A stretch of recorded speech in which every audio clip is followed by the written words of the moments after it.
I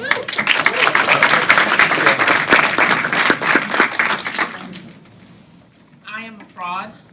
I am incompetent. I don't deserve to be here. I'm just not good enough. I don't belong.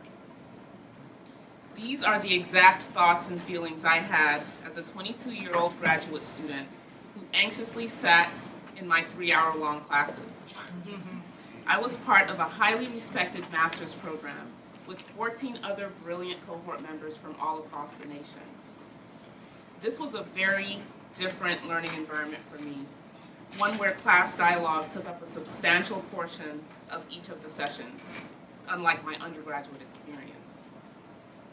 In class, I found myself feeling stuck and stressed to the max during these dialogues.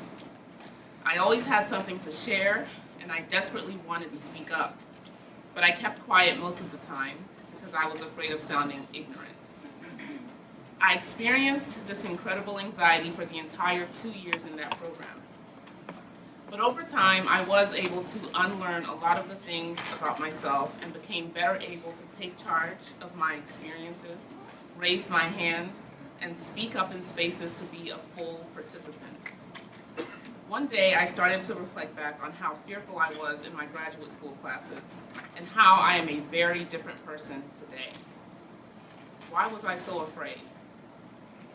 On a quest to understand why I felt the way I did, I began to do research and came across the idea referred to as the imposter syndrome. Imposter syndrome is also known as the imposter experience or imposter feelings. It's a phenomenon that roughly 80% of all people will experience at some point in their lives or another. The imposter experience happens when you have this persistent fear of being exposed as a fraud, and you believe that you didn't earn your success, rather good luck or good timing were the reasons for it. Those experiencing these self-doubting feelings may withdraw from situations, isolate themselves, or as I did, remain silent to avoid being found out. Some others will overwork themselves to perfect the task because they fear being viewed as incompetent. The problem is that folks new to student affairs have these feelings without an awareness of this phenomenon, and they end up believing that something is wrong with them. As a result, we rob ourselves of opportunities to share our valid insights, our important talents, and our unique personalities. But imagine this for yourself. Picture walking into a classroom with full confidence, knowing that you have some really good information to share with your class.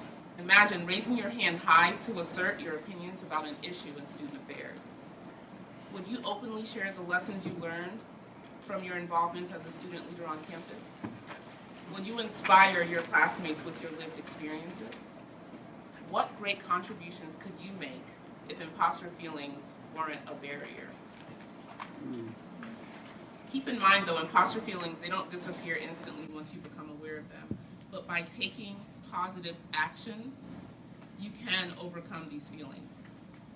With that being said, here are some actions to consider. Number 1, surround yourself with supportive people. Spend time with folks who challenge you, but at the same time, validate you and value you. Number 2, talk about imposter feelings early with your professors, your colleagues, your classmates, your friends. Own those feelings so imposter syndrome won't own you. Number 3, keep a success document.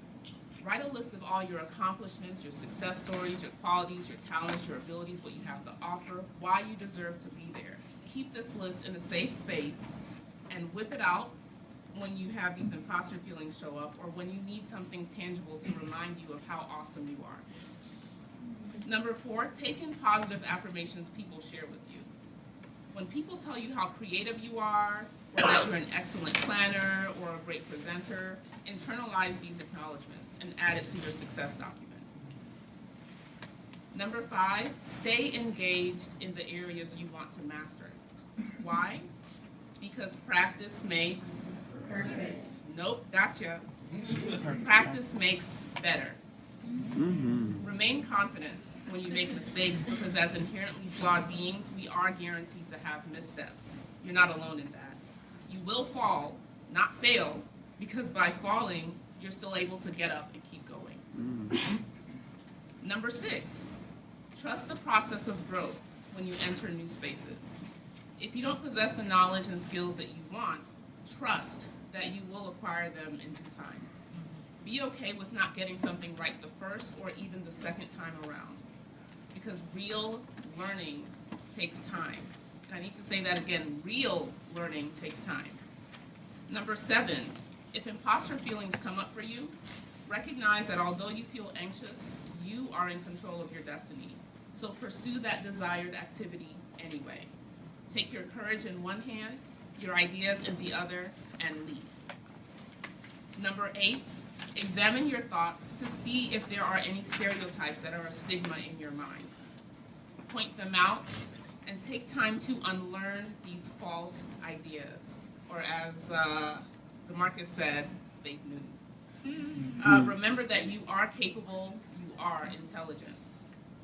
Lastly, overcoming the imposter experience isn't easy or automatic. It's certainly a lifelong process. But having gained a strengthened awareness and ideas for action, I'm confident that you will pursue your graduate programs and careers in student affairs with tenacity and grace. If you will, I invite you to join me in making a few public declarations to affirm your commitment to these understandings. Please boldly repeat after me. I am enough. I am enough. I deserve to be here. I deserve to be here. I will take ownership of my own experiences. I will take ownership of my own experiences. I have so much to offer. I have so much to offer. I am enough. I am enough.